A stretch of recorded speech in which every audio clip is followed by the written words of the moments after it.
Presidente, só queria pedir o tempo de liderança para fazer um comentário sobre um tema que está bastante quente nessa casa, digamos assim, que é a reforma previdenciária. Acho importante ter posicionamentos contundentes aqui dentro dessa comissão, ainda mais dados os embates que a gente tem visto em diversas outras, né?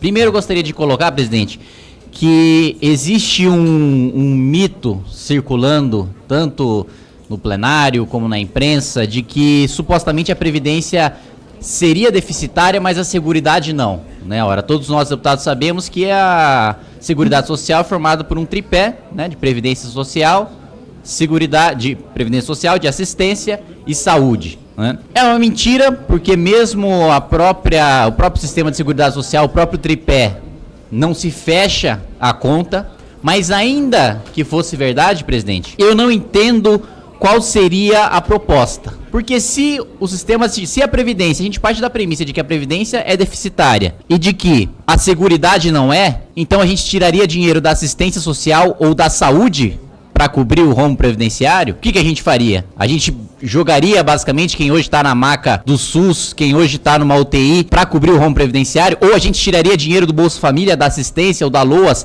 para pagar o rombo previdenciário? Não me parece uma proposta razoável, né?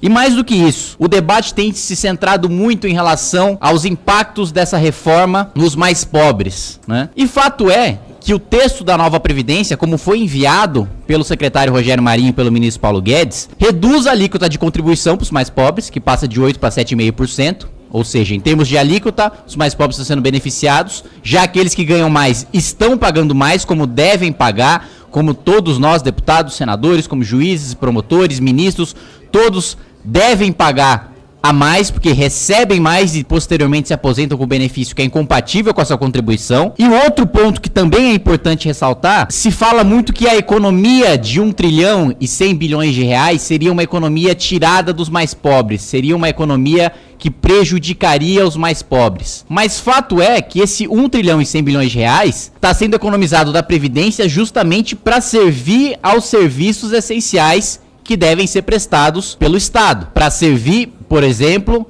a educação pública, que os parlamentares que são contrários à reforma previdenciária não têm necessidade de utilizar porque seus filhos estudam em escolas particulares, para financiar a saúde pública, que os parlamentares que são contra a reforma previdenciária também não precisam utilizar porque tem convênios privados, são atendidos ou aqui na Câmara ou em outras instituições, para financiar também a segurança pública, que também os parlamentares que têm posicionamento contrário não precisam dela, porque já andam em carro blindado, já moram em condomínio fechado, já têm seguranças armados, apesar dos discursos incisivos e barulhentos contra o Estatuto do Desarmamento.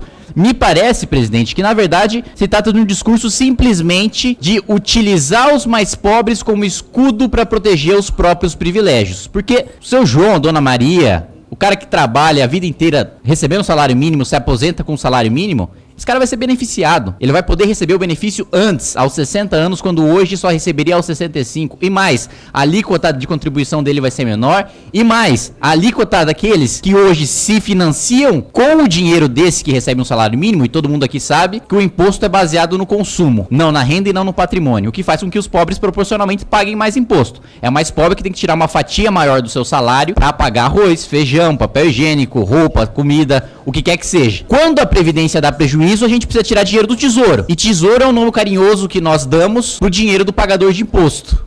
E quem mais paga imposto, como já colocado, é justamente o mais pobre. Ou seja, quando a Previdência dá prejuízo, quando o juiz, o promotor, o servidor público federal, a elite do funcionalismo público, ou mesmo aquele do regime geral que se aposenta com 5 mil reais, recebe a sua aposentadoria sem ter contribuído o suficiente, isso sai do bolso daquele que recebe só um salário mínimo. E mais, é colocado também o debate sobre a idade mínima, né? Só que o mais pobre hoje já tem idade mínima, só não existe idade mínima para a camada mais rica. Hoje o mais pobre não consegue se aposentar por tempo de contribuição, porque ele não tem o tempo suficiente de contribuição formal. Como que um pedreiro, como que uma empregada doméstica, uma diarista, como que qualquer um desses profissionais consegue ter contribuição formal para se aposentar por tempo de contribuição? Não consegue. Tanto não consegue que esses são os dados que a gente tem do Ministério da Economia e do antigo Ministério do Planejamento. Hoje quem se aposenta mais cedo e com mais dinheiro são justamente aqueles que se aposentam no topo da elite do funcionalismo público, aquele que sempre conseguiu contribuir porque sempre teve emprego formal. Então, o que a gente tem O que os dados mostram é que o engenheiro,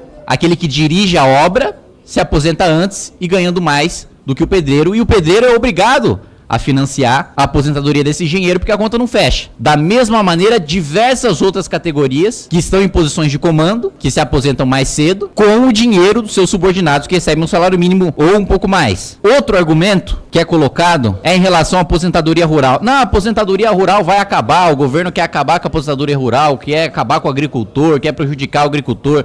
Ponto central hoje é a fraude. Não dá pra gente ter 6 milhões de pessoas vivendo no campo e 9 milhões de pessoas recebendo aposentadoria rural. Evidentemente a gente tem uma dissonância aí, e é justamente a fraude que precisa ser combatida. E isso não é uma questão ideológica, nem de esquerda nem de direita. Combater o crime, todo mundo quer combater. Combater quem comete fraude, todo mundo quer combater. Acho que é o consenso, e é justamente nesse sentido que vem a reforma. E para desfazer um último mito, presidente, se coloca muito que a gente gasta o nosso dinheiro de imposto, que metade do nosso dinheiro de imposto, ou a maior parte do dinheiro do pagador de impostos vai para pagar dívida. Isso é dito ou por quem está querendo fazer proselitismo, discurso demagógico, ou por quem não sabe o que está falando. Porque hoje, R$0 do dinheiro do pagador de impostos vai para pagar dívida. A dívida é rolada. A dívida antiga é trocada por nova dívida. O dinheiro do pagador de impostos, no orçamento primário, só iria para dívida se a gente tivesse superávit. Como é que a gente paga a dívida? Como é que nosso dinheiro vai para dívida se a gente tem déficit? Se a gente está pegando empréstimo novo para pagar dívida velha. 0 do nosso dinheiro vai. Iria se a gente pagasse um superávit, se as contas fechassem. No final das contas, o debate se resume a uma escolha de país. Que país a gente quer ter? Que país os que assistem querem ter? Que país nós, parlamentares, queremos ter? Um país que efetivamente prioriza serviços essenciais prestados pelo Estado, saúde, segurança, educação. Um país que prioriza os privilégios de deputado, de juiz e de promotor. É isso, presidente. Obrigado.